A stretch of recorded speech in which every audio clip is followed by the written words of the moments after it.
Hello students, एडुविला point channel में आपका स्वागत है। आज हम करेंगे क्लास 9 की वर्कशीट नंबर 85। तो बच्चों, आज की वर्कशीट हम लोग सामाजिक विज्ञान लोकतांत्रिक राजनीति की करने वाले हैं और यह है पाठ 3 संविधान निर्माण, और इसकी ये पुनरावृत्ति है भाग 1। हमारे देश में जो संविधान निर्माण की प्रक्रिया थी वह काफ़ी महत्वपूर्ण थी और यह भारत के ऐतिहासिक कार्यों में से एक कार्य है। आज भी हम उसी संविधान का पालन करते हैं जिस संविधान का निर्माण 1946 से हमारे देश में हुआ था। 1946 से इसलिए कह रहा हूं क्योंकि संविधान को बनने में 2 वर्ष 11 माह और 18 दिन लगे थे। तो इस पूरे दिन और लंबी प्रक्रिया के बाद हमारा संविधान बनकर तैयार हुआ था। तो सबसे पहले आप यह जान लीजिए कि संविधान किसे कहते हैं। तो संविधान बच्चों किसी भी देश के लिए उसको चलाने के लिए जो नियम की आवश्यकता पड़ती है उस नियम के संकलन को हम लोग संविधान कहते हैं। और इसके बाद यहाँ प्रश्न 2 है कि संविधान सभा की पहली बैठक कब हुई थी। तो संविधान सभा की पहली बैठक दिसंबर 1946 में हुई थी। और इसकी एक रोचक कहानी है कि संविधान सभा की पहली बैठक के जो अस्थायी अध्यक्ष थे वो डॉक्टर सच्चिदानंद सिन्हा थे। उसके बाद संविधान सभा के अस्थायी अध्यक्ष डॉक्टर राजेंद्र प्रसाद को बनाया गया और यह राजेंद्र प्रसाद आगे चलकर हमारे देश के प्रथम प्रेसिडेंट बने, राष्ट्रपति बने। और उसके बाद प्रश्न 3 है कि हमारे देश का संविधान लागू कब हुआ। तो हमारे देश का संविधान लागू हुआ था 26 जनवरी 1950 को। हमारे देश का संविधान लागू हुआ 26 जनवरी 1950 को। अब ये बात उठता है कि 26 जनवरी 1950 को ही क्यों लागू हुआ। तो हम लोगों ने पहले पढ़ा है कि पहले से हम लोग 26 जनवरी को स्वतंत्रता दिवस मनाते आ रहे थे, क्योंकि 26 जनवरी 1929 में पूर्ण स्वराज का प्रस्ताव कांग्रेस के द्वारा पास किया गया था और तब से हम लोग आज़ादी से पहले हर 26 जनवरी को स्वतंत्रता दिवस मनाते थे। लेकिन अब हमारा स्वतंत्रता दिवस 15 अगस्त हो गया था। इसके बाद 26 जनवरी को याद रखने के लिए हम लोगों ने इसी दिन अपने संविधान को लागू किया और यह दिन आज भी यादगार है कि 26 जनवरी 1950 को हमारा संविधान लागू हुआ था। उसके बाद है रिक्त स्थान को भरिए। संविधान लागू होने वाले दिन को हम डैश दिवस के रूप में हर साल मनाते हैं। अब इसको हम लोग गणतंत्र दिवस के रूप में मनाते हैं। यहाँ आप लोग भरेंगे गणतंत्र दिवस। ठीक, संविधान लागू वाले दिन मतलब 26 जनवरी को हम लोग गणतंत्र दिवस के रूप में मनाते हैं। उसके बाद है संविधान सभा की प्रारूप कमेटी के प्रमुख कौन थे। तो ये थे डॉक्टर B.R. अम्बेडकर। B.R. मतलब भीमराव अम्बेडकर। पांचवें प्रश्न का उत्तर हो गया डॉक्टर B.R. अम्बेडकर। इसके बाद प्रश्न 6 है कि दिए गए अनुच्छेद को पढ़कर प्रश्नों के उत्तर दीजिए। तो पहले हम अनुच्छेद को पढ़ लेते हैं, इसकी जानकारी ले लेते हैं और उसके बाद सारे प्रश्न लिखने वाले हैं। तो सारे प्रश्नों के हम लोग लिखकर उत्तर जानेंगे।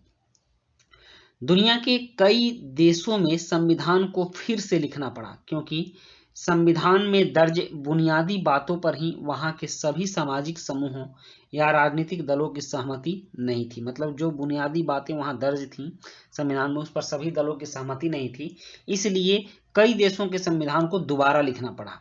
कई देशों में संविधान है पर वह कागज का टुकड़ा या किसी भी अन्य किताब की तरह दस्तावेज भर है। मतलब कहीं कहीं संविधान है लेकिन उसको कोई मानता नहीं है, सिर्फ कागज का टुकड़ा भर है। कोई भी उस पर आचरण नहीं करता, मतलब उस पर अमल नहीं करता, उसकी बातों को मानता नहीं, मतलब वह संविधान प्रभावशाली नहीं है। पर हमारे देश के संविधान की वैधता पर किसी राजनीतिक दल या सामाजिक समूह ने सवाल नहीं उठाया। यह हमारे संविधान की असाधारण उपलब्धि है। मतलब हमारा संविधान अभूतपूर्व है और पूरे देश के लोग इसको मानते हैं और हमारा संविधान विशाल संविधान भी है और विश्व का सबसे अच्छा संविधान इसको हम लोग मानते हैं।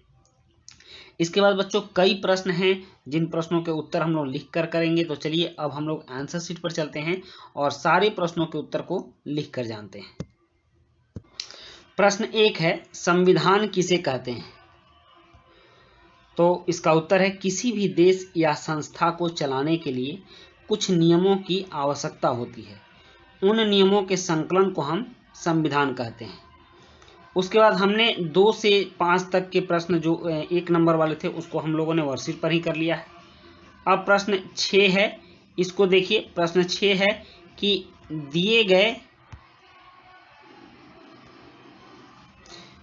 अनुच्छेद को पढ़कर प्रश्नों के उत्तर दीजिए। तो पहला प्रश्न है, दुनिया के कई देशों को संविधान दोबारा क्यों लिखना पड़ा? तो इसका उत्तर है क्योंकि संविधान में दर्ज बुनियादी सिद्धांतों पर वहां के सामाजिक समूह या राजनीतिक दलों की सहमति नहीं बनी थी। उसके बाद प्रश्न यहाँ 2 होना चाहिए, बाई मिस्टेक 1 लिखा गया है। प्रश्न 2 है, संविधान का आचरण करने से आप क्या समझते हैं? तो इसका उत्तर है संविधान का आचरण करने का अर्थ है संविधान का पालन करना।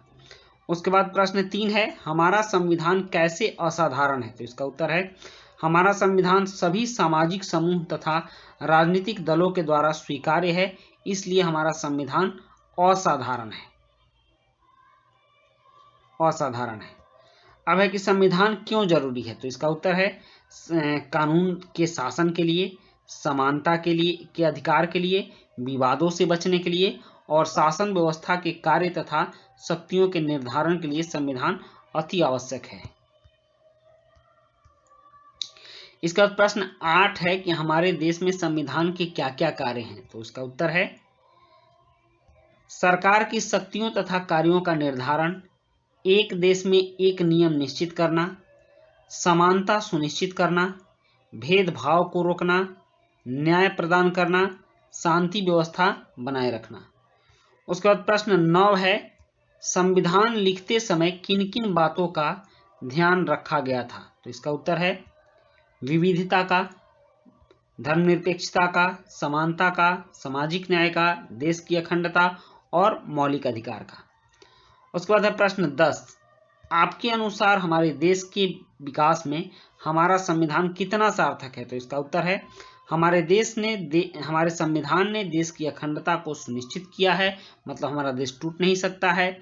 हमारे संविधान ने सामाजिक न्याय तथा समानता को सुनिश्चित किया है, मतलब हमारे यहाँ जितने भी लोग रहेंगे उनको सामाजिक न्याय मिलेगा, समानता मिलेगी। उसके बाद आपसी विश्वास तथा भाईचारे को बढ़ावा दिया है।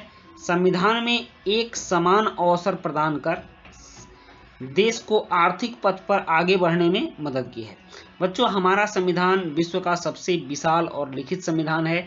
हमारे संविधान में 395 अनुच्छेद हैं, 12 अनुसूचियां हैं।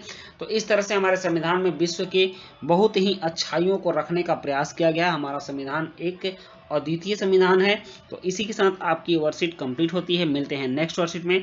Thank you.